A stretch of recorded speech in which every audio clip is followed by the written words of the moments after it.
आपके लड़के की कुंडली में मंगल बड़ा ही अशुभ प्रभाव दे रहा है और साथ ही शनि की नीच दृष्टि वैवाहिक सुख को पूर्ण रूप से प्रभावित कर रही है। अब क्या बोलूं, ये कुंडली तो दुर्योगों से भरी पड़ी है। इस वक्त इसका विवाह ना ही करें तो बेहतर होगा। तभी राजू के पिताजी कहते हैं, ऐसा ना कहिए पंडित जी, बड़ी मुश्किल से रिश्ता आया है, वरना इस नालायक को कौन अपनी लड़की देने वाला है। अब बस आपका ही सहारा है, कोई तो उपाय निकालिए। फिर काफी सोच विचार करने के बाद पंडित जी एक उपाय निकालते हैं। फिर पंडित जी बताते हैं कि राजू की शादी पहले गांव के बाहर जो पुराना पीपल का बड़ा पेड़ है उस पेड़ के साथ करनी होगी और उसके बाद देविका के साथ उसका विवाह किया जा सकता है। फिर राजू और देविका के परिवार वाले पहले राजू की शादी उस पीपल के पेड़ के साथ कर देते हैं और बाद में देविका के साथ। लेकिन उस पीपल के पेड़ के ऊपर रहने वाली चुड़ैल बहुत खुश हो जाती है और वो समझती है कि राजू और उसकी शादी हो चुकी है। फिर वो देविका के शरीर में प्रवेश कर लेती है और राजू के साथ रहने लगती है। फिर एक दिन राजू की माँ उसे ताना मारते हुए कहती है, अरे निखट्टू, कब तक घर में बैठा मुफ्त की रोटियां तोड़ेगा? अब तो तेरी शादी हो गई है, कुछ तो शर्म कर। क्या माँ, सुबह सुबह फिर से तुम्हारा भाषण शुरू हो गया। तुम चिंता मत करो, मैं जल्द ही खुद का व्यापार शुरू करने वाला हूँ। अरे बेटा, तू किसे बेवकूफ बना रहा है, मुझे या अपने आप को? पिछले 5 सालों से यही सुनते आ रही हूँ। बस बहुत हो गया, मैं कुछ नहीं जानती। कल से अपना और अपनी पत्नी के राशन पानी का इंतजाम तू खुद कर ले। अब तेरा बोझ हम लोग और नहीं उठा सकते। इतना कहकर राजू की माँ वहाँ से चली जाती है। फिर राजू सोच में डूब जाता है। तभी देविका उससे कहती है, सुनिए जी, आप चिंता मत करिए, आपको कहीं काम करने जाने की जरूरत नहीं है, आप बस मेरे पास रहिए। अरे भाग्यवान, अगर कमाने नहीं जाऊंगा तो अपना गुजारा कैसे होगा? तुमने सुना नहीं माँ क्या कह के गई है? अभी आप बेफिक्र होकर सो जाइए, मेरे पास एक जादुई पोटली है। फिर देविका उसे एक लाल रंग की पोटली दिखाती है।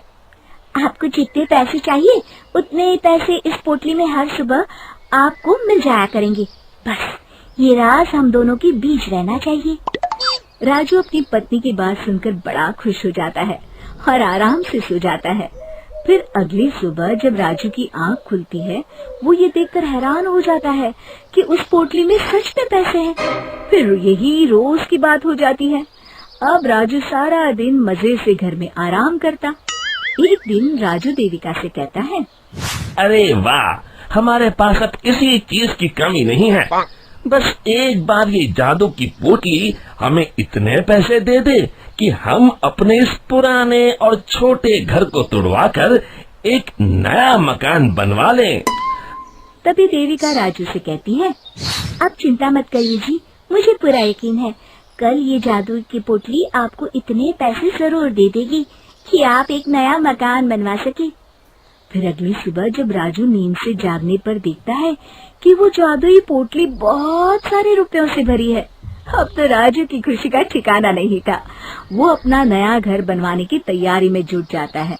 फिर अगले दिन राजू गांव के सेठ धनीराम की दुकान पर घर बनाने के लिए लोहा और बजरी खरीदने पहुंच जाता है। और फिर सारा सामान खरीदने के बाद राजू सेठ धनीराम को नोटों का एक बंडल देता है। धनीराम तुरंत अपने नोटों के बंडल को पहचान लेता है और राजू से कहता है, अरे ये तो मेरे ही पैसे हैं जो कल रात मेरे घर से चोरी हो गए थे। राजू धनीराम की चोरी वाली बात सुनकर हक्का बक्का रह जाता है। वाह भाई, तू तो कमाल का चोर निकला। मेरे पैसों से मेरी ही दुकान पर सामान खरीदने आया है। देख, मैं तुझे माफ कर दूंगा। चुपचाप मेरे सारे पैसे लौटा दे, वरना मुझे दूसरा रास्ता अपनाना पड़ेगा। राजू धनीराम की धमकी से बुरी तरह डर जाता है और धनीराम के सारे पैसे उसे लौटा देता है और उससे माफी मांगकर वहाँ से चला जाता है।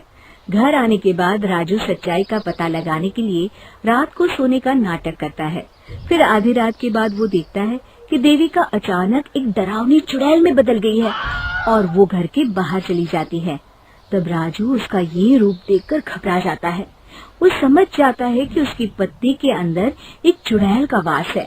फिर राजू उसका पीछा करता है और उसे लोगों के घरों में चोरी करते देख लेता है। फिर अगले दिन राजू पंडित जी को जाकर सारी बात बता देता है। राजू की बात सुनकर पंडित जी कहते हैं, ये सब काम चोरी और आलस का फल है। मैं जानता हूँ पंडित जी, बस आप मुझे इस चुड़ैल से बचा लीजिए। मैं कसम खाता हूँ आगे से सिर्फ मेहनत करके पैसे कमाऊंगा। अब बस इस मुसीबत से बचने का सिर्फ एक उपाय है। बस जैसा मैं कहता हूँ वैसा ही करो। तुम अभी जाकर वो पोटली मुझे लाकर दे दो। फिर राजू भागकर घर से वो पोटली लाकर पंडित जी को दे देता है। दोनों उसी पुराने पीपल के पेड़ के पास जाते हैं और पंडित जी उस पोटली को पेड़ से बांधकर वहाँ हवन चालू कर देते हैं। दूसरी तरफ देविका के शरीर में रह रही चुड़ैल छटपटाने लगती है और देखते ही देखते वो हवन कुंड के सामने खड़ी हो जाती है और देविका के शरीर से बाहर आ जाती है। फिर पंडित जी से कहती हैं, मैं इतनी आसानी से राजू का पीछा नहीं छोड़ने वाली। मैं तुझे आखिरी मौका दे रहा हूँ। इस लड़की के शरीर को छोड़कर चली जा। मेरी बात मान ले चुड़ैल, वरना मैं तुझे जलाकर राख कर दूंगा। तू मुझे नहीं जानता पंडित, इसलिए तू इतनी बड़ी बड़ी बातें कर रहा है। लगता है आज तेरा आखिरी दिन है। तो तू नहीं मानेगी तो ठीक है, अब मजा देख।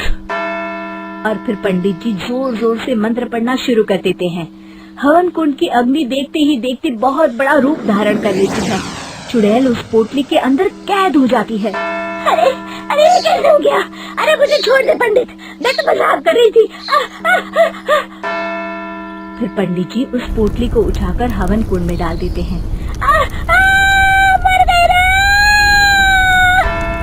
फिर उस पोटली के साथ चुड़ैल जलकर राख हो जाती है। शिक्षा, लालच और मुसीबत एक ही सिक्के के दो पहलू हैं। इससे दूर ही रहने में हमारी भलाई है।